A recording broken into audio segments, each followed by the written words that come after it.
How's it going, everyone? So today we're taking a look at the Keltec p17. Now, I had more range footage, or I thought I did. Apparently I wasn't filming during most of it, but we're going to look into it because it's going to be in a ton of videos anyway. I got a lot of stuff coming for it that we're going to test out on it and everything, so there's going to be a lot more footage with it. But this is just going to be kind of like a first look and some first shots with it. So it comes with, your user manual and stuff like that. Well, let's go ahead and open it up.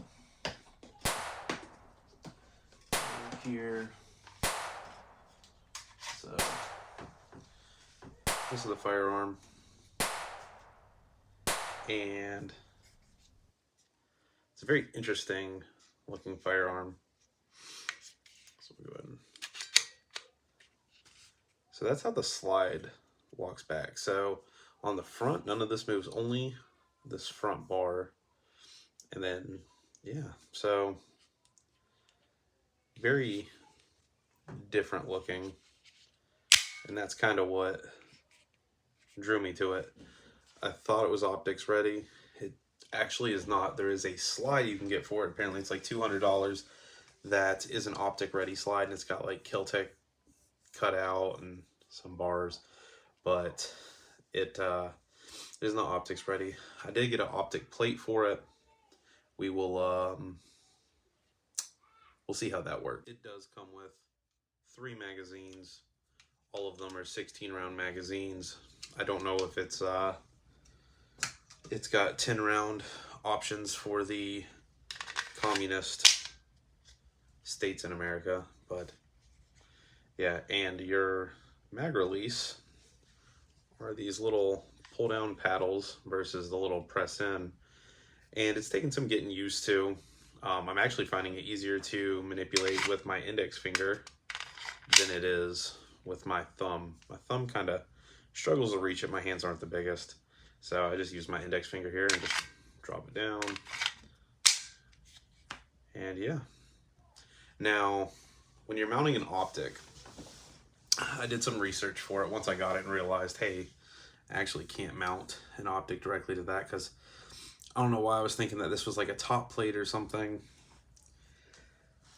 When you're mounting an optic with the optics ready slide, they chose a particular optic that weighed, it was like 0.07 ounces or something like that.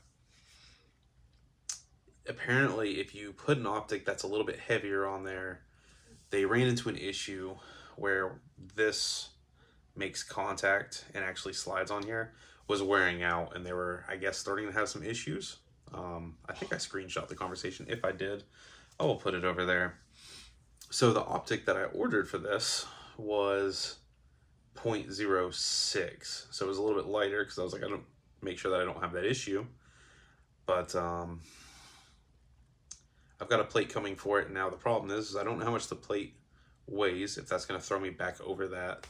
And I'm just going to run it anyway, and we'll see what happens. There are people that have ran them with it, so we'll just kind of see how it does.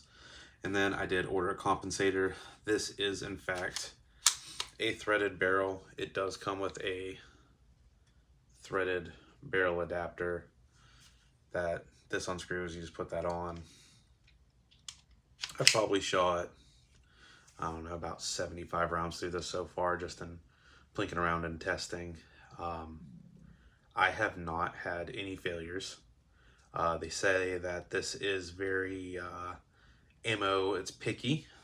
I've ran so far MagTech, just regular 22, I think 40 grain ammo.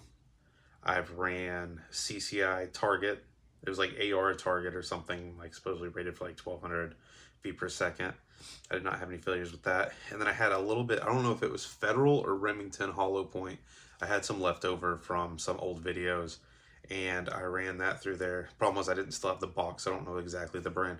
I ran that through there, and it ran that just fine too. The only thing that it didn't run fine, which it's not going to because it is a semi-automatic, is the Agula. It's like Super Extra Colibri or something like that. It's super low foot per second. It's very, very quiet ammo. So I did run some of that through it, and it fired it just fine. It just, that particular ammunition does not have enough power to kick your slide back to eject and or chamber the next round. So every time when you shoot that, you have to immediately cock it back. Every single time it has emptied magazine, it has locked the slide back, so the magazines seem to be pretty well with their design and everything for the slide lock back, which I've had some firearms that I expected to lock the slide back, they didn't. The GX4 did not lock the slide back. The SIG P320 did not lock the slide back. My G2C and G3C did usually lock the slide back. P365 locked the slide back, so, and then the 43X did. So the fact that something as cheap as the little Keltec p17 doing that, I can definitely appreciate that. There's a lot about this. It feels really good. So I had the TX22 before. That was the only 22 pistol that was semi-automatic that I've owned. I've had the what was it? I had the Rough Rider, the Heritage Rough Rider Barkeep.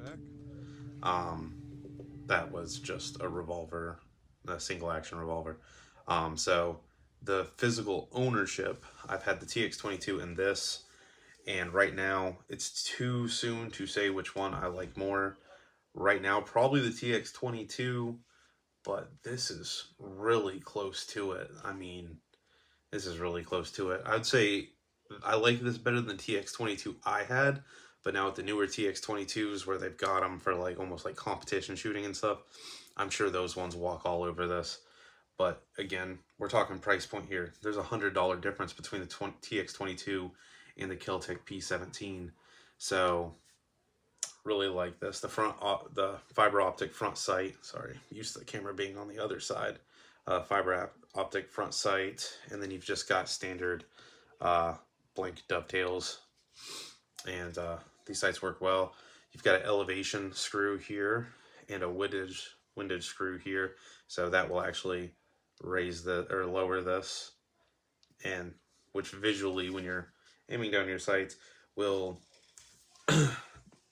basically make this more apparent, so when you're lining it up it's going to bring it in more. So yeah, I would say against the TX22 this thing is super close. It does feel really good in the hand. Everything, I mean, it is 22, so of course the recoil is really low. But so far it's been really fun to shoot. I'm ready to throw an optic on and a compensator, see how it does. But that's our first look.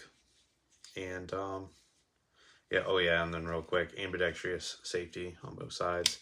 So down is fire, up is safe. And then as well as, of course, if I was releasing that with my index finger, that's ambidextrous. The breakdown on this, you pull these down, you slide this back. With this pulled down, it lets you slide it a little bit further back. You tilt it forward, slide it up. I can't do it on camera because for some reason, my videos keep getting flagged for stuff like that.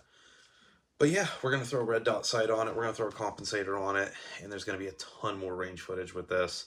Really getting into the whole plinking with 22 thing. That's why I've got a lot of 22s going on my channel. Hoping to get a suppressor soon for 22s, and then we'll do a lot of suppressor stuff with 22s. But yeah, that's what I got for you right now. This is going to be kind of the new project, throwing some accessories on this, seeing how it does. And we will get really a durability test, because it's a lot of mixed opinions. Some people are like, oh, this thing's super reliable, runs great. And then a lot of people are like, oh, you know, after 500 rounds with a red dot, I started having issues. Or you've got some people are like, after like 1,000 rounds, things started to degrade. We're going to find out, because I'm definitely going to probably be putting more than 1,000 rounds through this. Probably pretty quickly, based off of how much I've been doing 22 plinking. So, yeah, that's what I got for you. Hope you enjoyed the video. If you would, hit this video with a like, subscribe to the channel. A lot more to come. I'll see y'all next time.